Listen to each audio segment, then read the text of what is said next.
In the last episode, we saw Arjuna's crisis, the immortality of the soul, and the secret of karma yoga. But now Krishna is about to start the real game. Welcome back to Rapid Readouts Bhagavad Gita series. Today's episode, chapters 7 to 12, the path of devotion, Bhakti Yoga. Here, Krishna is no longer just a charioteer, he reveals his true identity. Today you'll witness who Krishna actually is, what's the secret of the universe, and most shocking, Vishwarupa Darshan, the universal form. A warning, this episode will completely change your perspective. The reality you see is just the surface. The real truth is much deeper. So are you ready? Let's begin this divine revelation. Chapters 7 to 9, Jnana Vijnana Yoga, the path of knowledge and wisdom. Arjuna has understood karma yoga, but now Krishna takes it to the next level. Who am I? Krishna says, Rasoham apsu kaunteya. I am the taste in water. I am the light in the moon and the sun. Wait, what does this mean? Krishna explains, Arjuna, whatever you see, hear or feel, I am behind it. The sweetness of water, Krishna. The light of the sun, Krishna. The fragrance of flowers, Krishna. The melody in music, Krishna. Everything comes from one single source. But then the question is, if everything is Krishna, why can't we see it? Krishna reveals, Maya, illusion. Daivi hisha gunamayi, mama maya duratyaya. This divine illusion, Maya, is very powerful. People only see the surface, not the source. Real life example, think about it. When you look at the ocean, you see waves, separate, individual. But the truth? All waves are made of the same water. When you see different religions, cultures, people, you see differences. But the essence? Everyone is part of the same divine consciousness. This is Maya, what shows multiplicity but hides unity. Krishna's message, those who cross Maya through meditation, devotion or wisdom, they see me in everything. Practical lesson.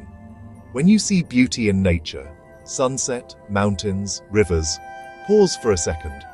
Think, where is this beauty coming from? When you witness someone's kindness, think, where is this love coming from? That source is the divine itself. This is the hidden reality. Everything is connected. Everything is divine. You just need the eyes to see it. Chapter 10, Vibhuti Yoga, the yoga of divine manifestations. Now Arjuna is confused. He says, Krishna, this is all fine, but how do I meditate on you? You are formless, infinite. What should I focus on? Brilliant question, right? So Krishna gives a very beautiful answer. He says, whatever is excellent in this world, powerful, beautiful, all of that is my manifestation. Krishna gives examples. Aham sarvasya prabhavo mata sarvam pravatate. I am the source of everything. Everything flows from me. Examples Krishna gives. I am the lion among animals. Where there's strength and courage, I am the Ganges among rivers. Where there's purity and flow, I am the Himalayas among mountains. Where there's grandeur and stability, I am the letter A among alphabets. Where there's beginning and foundation, I am Margashirsha, Novdek, among months.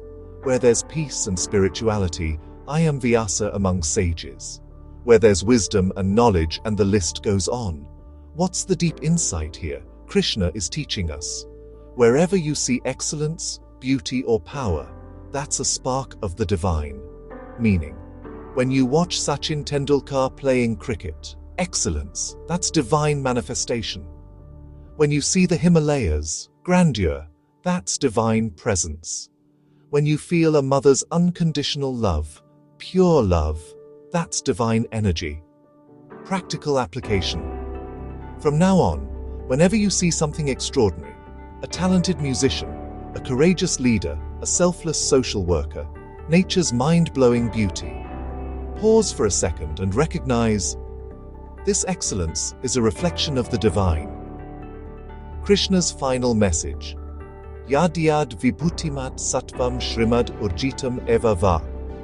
Wherever there is glory, power or beauty, know that it's a fragment of me. So meditation becomes easy, right? See the divine in everything. Everything becomes worship. And now, the most powerful, most mind-blowing moment of the series. Arjuna is listening to everything, but he wants, Krishna, you're telling me all this, but I want to actually see it.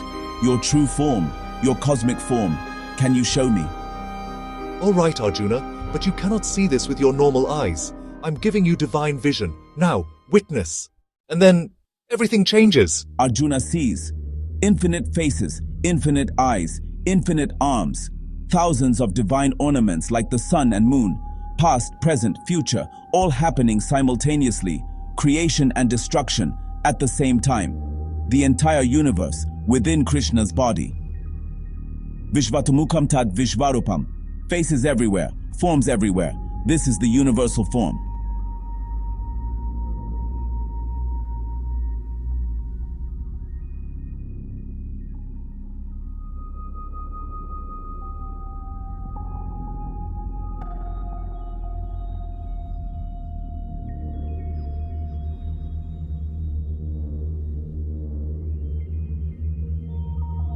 Arjuna is completely overwhelmed. He says, Adbhutam pashyami terupam. This is amazing, terrifying, and unimaginable. But at the same time, he's scared. Arjuna says, Oh Krishna, I'm frightened.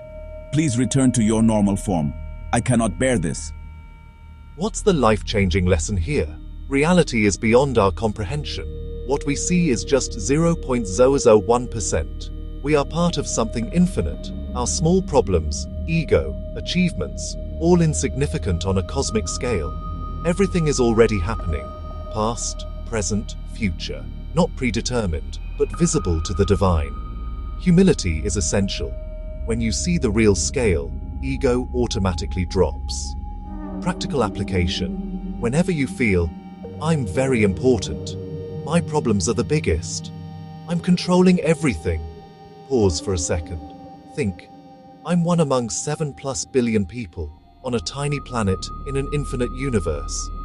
This realization is ego-shattering, but liberating too. Because when you understand that everything is part of a divine play, stress, fear, arrogance all diminish. Krishna, some people meditate on you in a personal form.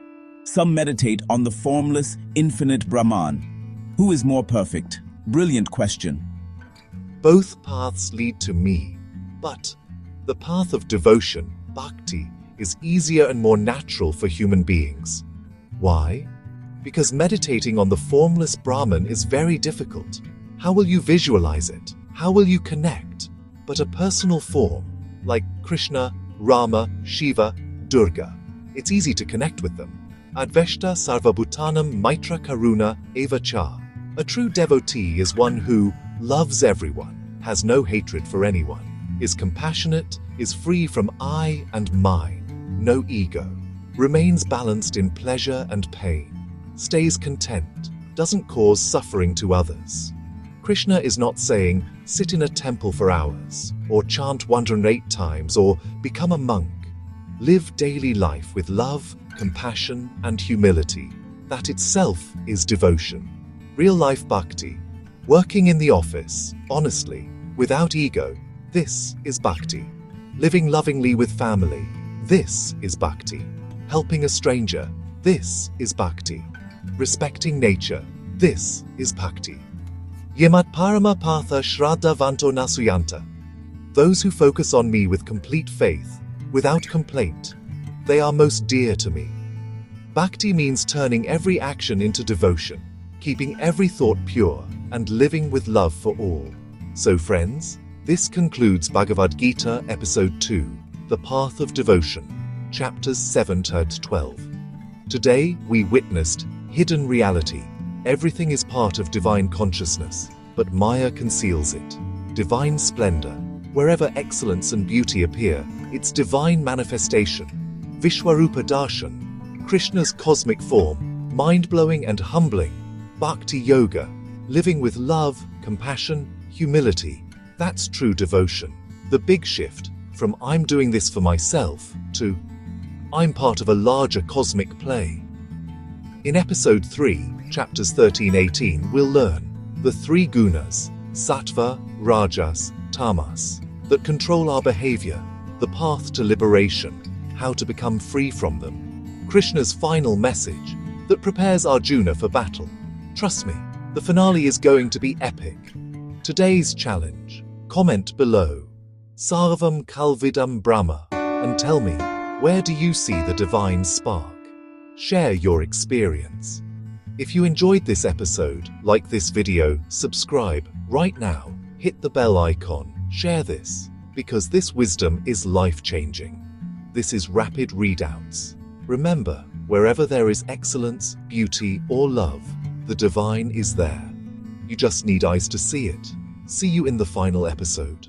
Until then, stay devoted, stay connected.